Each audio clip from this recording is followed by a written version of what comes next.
We're here with Dave Coldwell at the Broadmarsh Shopping Centre in Nottingham. We've just had the Carl Froch Open workout. What a great crowd, first of all. What an atmosphere, a great atmosphere. But, you know, I was at the weigh-in for the first fight, and there's more people here than was at the weigh-in for the first fight. So I think it's going to be absolutely bouncing. I mean, you know, they're all turned out for him.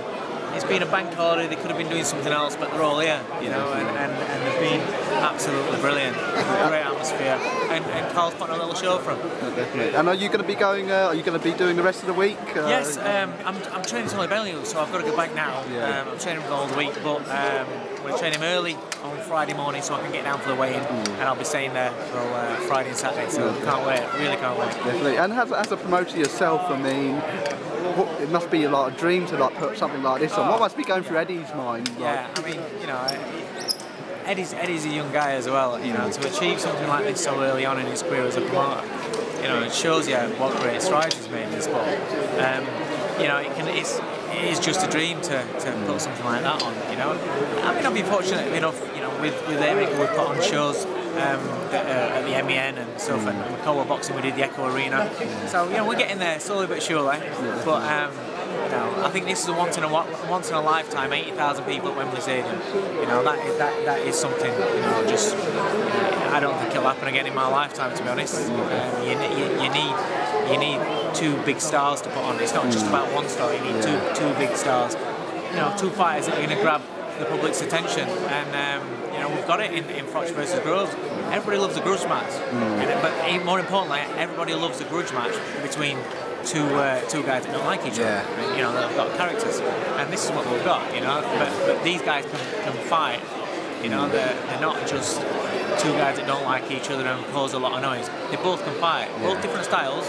Both can really fight. And with that being said, what did you make of the first fight? And I mean, of course, it was ended early. Everyone would have liked to see it continue. But what was your opinion of the first fight? I thought I was absolutely gobsmacked with the knockdown. Didn't expect that 1 minute. But I think it took Carl about 4 or 5 rounds to recover from it.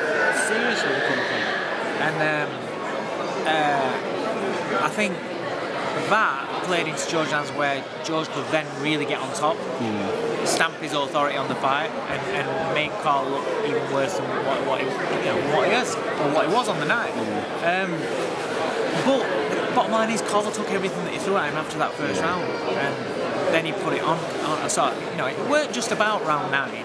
I think it was round 8 and round 9, 7, 8, maybe 7, 8 and 9, where you could kind of see a little tide turning a little bit, where it was going to become a really hard grueling fight down the championship rounds. I think it was stopped too early, but I do think that 10 seconds, 15 seconds later, George would have gone down. And then that's the key then, because if George goes down there, then gets a count, and then in that count, then you decide, can he continue or can't he? So I don't know whether he could have continued, but I do think he would have gone down. And then, you know, and then it's anybody's fight after that. But, you know, you can moan and bitch about him, you know, getting stopped too early on. If he hadn't got stopped too early, if there was a conclusive ending, this wouldn't have been happening. You've got 80,000 people at Wembley Stadium. You know, you've got everybody talking about the sport. Your grandmas, granddads, people that don't watch boxing are interested in this fight. You know, we wouldn't have had that. So, you know, I think, and plus both guys are getting absolute fortunes for it. So to be honest, I think it's. I think Howard Foster did everybody a favour.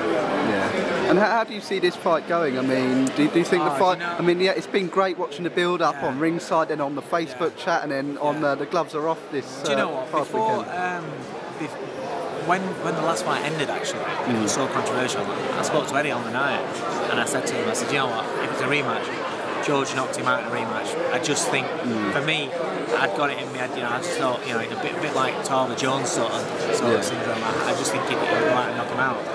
But then, this week, I'm seeing shifts in mentalities. And I think Carl's at ease with the first fight now. It doesn't seem as like not aggressive, but as forceful in trying to convince everybody that he was all right. And this. He said on the gloves are off. He said, you know, the first 6 rounds you're absolutely fantastic. They said, I think that shocked George, and I think George kind of, you could see him visibly kind of crumbling a little bit, whereas Carl was quite comfortable. And I'm leaning towards Carl now. You know, I have kind of changed, and I do think that, you know, mentally he's got everything right. If physically he hasn't aged overnight, and it hasn't caught up on him, then I think I'm leaning with Carl now. And of course, you're a trainer as well as a promoter.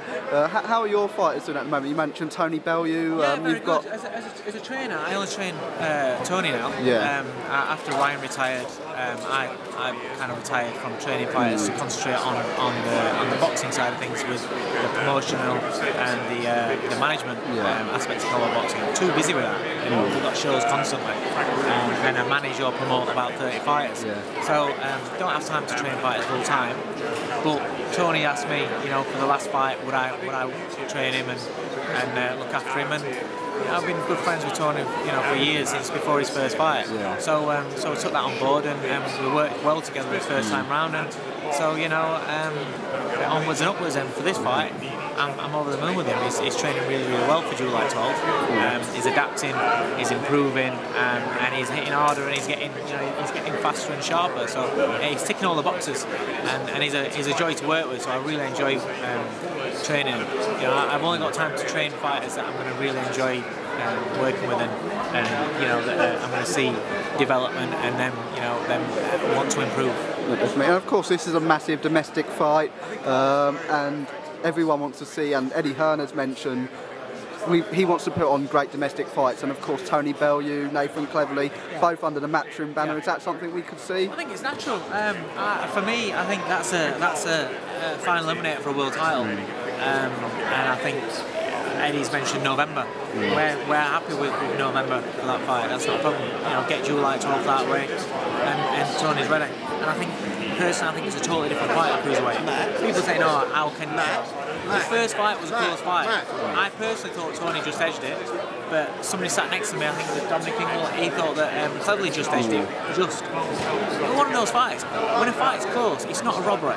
So these people that are saying, you know, Tony was robbed, or, you know, Cleverly hammered Tony, it's bullshit. You know, nobody was robbed. It was a close fight. But at the same time, I thought Tony won the fight. Just one of those things. The difference is, and the reason why I can't, you know, I've seen people on Twitter saying, oh, how can you think that Tony's going to win a rematch? Massive, it's a different fight. It's a different weight division. It's a weight division that Tony's not going to be drained at. It's a weight division where Tony actually looks healthier, and it's a weight division where Tony's got a track record and a form for knocking people out in. You know, you go through the amateurs, and he was chinning everybody in the amateurs. You know, when he was weighing around 13 and a half, 14 stone.